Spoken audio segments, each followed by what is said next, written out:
अगर देवता ने ऐसा जीवन आपका बड़ा ही कलुषित और बहुत ही मतलब खतरनाक अपनी आत्मा को गड्ढे के गिराने में हो गया है और दरवाजे बैठ गए जाने वाली।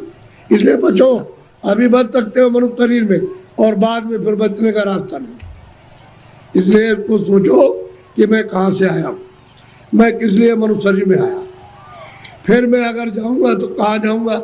ये तीनों प्रश्न तुम किसी से करने लगो और जो इसका जानकार होगा कि तुम वहां से आए हो इसलिए आए हो और तुम कहाँ जा रहे हो, ये तीनों चीजें आपकी बता देगा। तब आपकी समस्या का बुद्धि का असल में सच्चा विवेक तब आएगा और तब समझोगे आप। वो बताएगा देखो ये कुछ नहीं है, ये कुछ नहीं है, तुम कहाँ से बताएगा वहाँ सब कुछ है, यहाँ से वहाँ चलो वहाँ सब धन है, सब सुख है, सब आनंद है, सब शक्ति है, सब ज्ञान है और सब सुंदरता है, अमृत वहाँ भरा हुआ, सागर भरा, सब बताएगा आपको। लेकिन जब नहीं मिलेगा कोई तो जीवन चला जाएगा बेकार, व्यर्थ खो दिया आपने ये जवानी और शरीर। जवानी भी गई, बचपन तो कुछ कर नहीं सकता है, बालावस्था तो कुछ नहीं करती, किशोर भी नहीं, जवानी में आए और बुढ़ापा भी कुछ नहीं कर सकता। तो जवानी में मस्ती में बेकार में उलझन में आपने खत्म कर दी। अब आगे चलने के देने तो फिर तुम्हारे बच्चे ही जवाब देने लगे, अरे उधर बैठ जा, तूने जवानी में बहुत कुछ किया।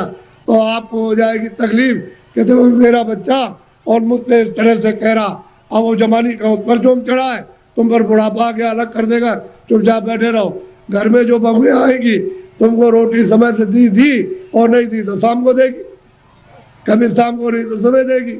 और तुम कुड़ोगे उसमें कि हमने इतना पालन पोषण किया और ये बच्चे हमारी बात और बहुएं नहीं मानती है। एक दुख ये, एक दुख बचपन में कि रोते बिताया आपने और फिर भी दवा कुछ और मर्ज कुछ है, पीड़ा कुछ हो रही है, वो दवा पेट की और पेट में दर्द है तो सिर की दवा और बच्चा रो रहा हाय हाय करता। एक तो आपने वो बिता दिया और एक आपने जवानी, ये आपने उलझन में, और बुढ़ापा आ गया तो रो करके चले जाओ तो कोई काम नहीं आया, न जवानी काम आई न बाल में, न आप बुढ़ापे में काम आए। तो जीवात्मा का काम तो आपने कुछ नहीं किया, ये इंद्रियों का काम किया। और इंद्रिया क्या है, जीर्ण हो गई, पुरानी हो गई, आँख नहीं काम करती है और कान नहीं काम करते हैं, मुंह नहीं काम करता। अब रो रहे हो, चिल्ला रहे हो, तुम ऐसा मत करो, प्रेम के साथ सब लोग रहो और ये समझो हम किस लिए आए, ये यहाँ काम के लिए नहीं, तुम्हारा काम प्रभु को पाने का, कि हम अपनी जिंदगी में उस रास्ते में चल के प्रभु को पाए। असली काम तो तुम्हारा ये था और उसको छोड़ करके आप इस झगड़े में फंस गए, चलो इसको इकट्ठा किया जाए और इससे सब मिल जाएगा। क्या मिला आपको? जिनके पास वो रो रहे, जिनके पास करोड़ों, जिनके पास अरबों, वो रो रहे, चिल्ला रहे और कहते हैं कि हमको दवा हमको दे दी। अरे भाई उससे तुमको सुख मिलता, आनंद मिलता तो क्यों नहीं ले लिया? अरे वहाँ कुछ नहीं है। अब आप उधर जा रहे हो तो आपको क्या मिलेगा? ना आपको ना उनको, किसी को कुछ नहीं।